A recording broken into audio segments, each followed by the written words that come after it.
Bonjour, le but de cette vidéo est de vous montrer comment créer un dashboard avec les différents indicateurs à travers le temps. Donc pour cela, nous allons créer un data grid pour afficher dedans le nombre de commandes passées dans le mois de chaque type de canal. Donc pour cela, on clique sur Créer dashboard, on va nommer info ou information commande, puis on clique sur Configure de pagelet, on choisit le data grid. Pour les dimensions, on va choisir la dimension type de canal, parce qu'on veut avoir les résultats du mois de chaque type de canal. Pour la valeur, on va ajouter la valeur d'agrégation qui nous permet de calculer le nombre de commandes par mois. Donc on clique sur Add Value, on sélectionne l'attribut, on clique sur Select an Attribute. Donc, c'est quoi une agrégation?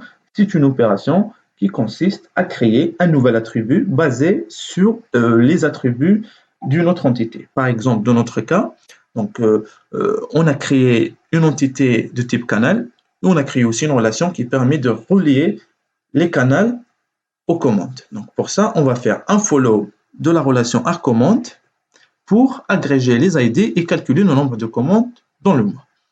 Donc, à l'inverse d'une dérivation qui consiste à créer un nouvel attribut qui se base sur les attributs de l'entité elle-même. Dans notre cas, on va faire une agrégation. On clique sur Aggregate ID.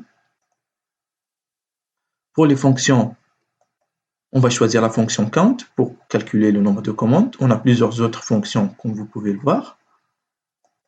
Pour le time range, qui est l'échelle de temps à laquelle vous souhaitez récupérer les données, donc soit at instant qui est la time de la machine, ou bien choisir un intervalle. Dans notre cas, on va choisir un intervalle qui est un intervalle d'un mois. One month.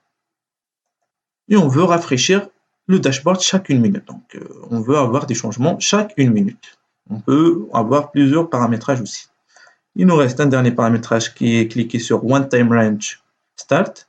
Donc, on peut le voir, on a ArcCommand et on a les ID. Si on clique sur ArcCommand, c'est-à-dire à quel moment on veut récupérer la relation ArcCommand. Dans notre cas, on veut récupérer la relation ArcCommand dès le début de TimeRange. Donc pour ça, pour les deux dimensions correlate, on va laisser TimeRange. On a la possibilité de choisir référence time, type de canal et d'autres choix.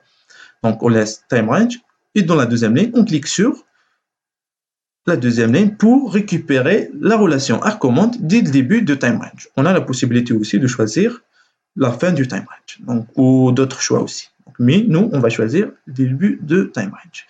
Pour les ID, on veut les récupérer aussi dès le début de time range. Donc, pour les dimensions, on laisse time range. Et pour l'occurrence des ID, on va les récupérer dès le début du time range.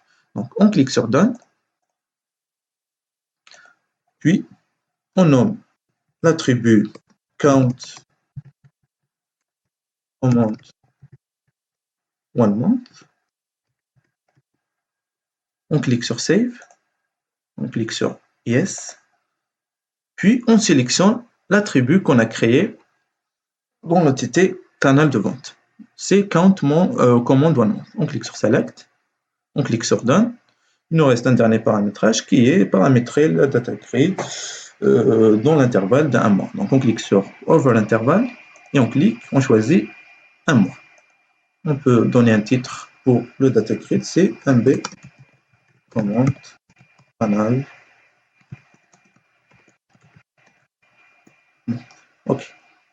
On clique sur Done et on attend que le dashboard se rafraîchisse chaque minute. On attend que le résultat s'affiche à partir de la minute. Le dashboard s'affiche. On a la possibilité aussi de visualiser l'historique des commandes. Par exemple, on est au mois de mars, on peut avoir des résultats, par exemple, pour le mois de février, pour le mois de janvier.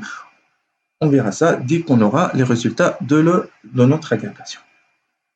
Donc voilà, le dashboard est rafraîchi. Donc on a 0 commande passée par boutique, 4 commandes passées par Internet et 0 commande en télévente. Si on veut visualiser l'historique, par exemple on est au mois de mars, si on veut revenir en arrière, on clique sur février, par exemple la fin du mois, pour avoir les résultats du mois de février. Et comme vous pouvez le voir, on a 2 commandes boutique, 0 commande Internet et une commande anti les ventes. On peut aussi aller jusqu'au mois de janvier pour avoir le nombre de commandes passées au mois de janvier. Et voilà, on a 28 commandes en boutique, 7 commandes Internet et 18 commandes en téléphone. Donc, vous savez comment créer un dashboard avec des agrégations avec le temps.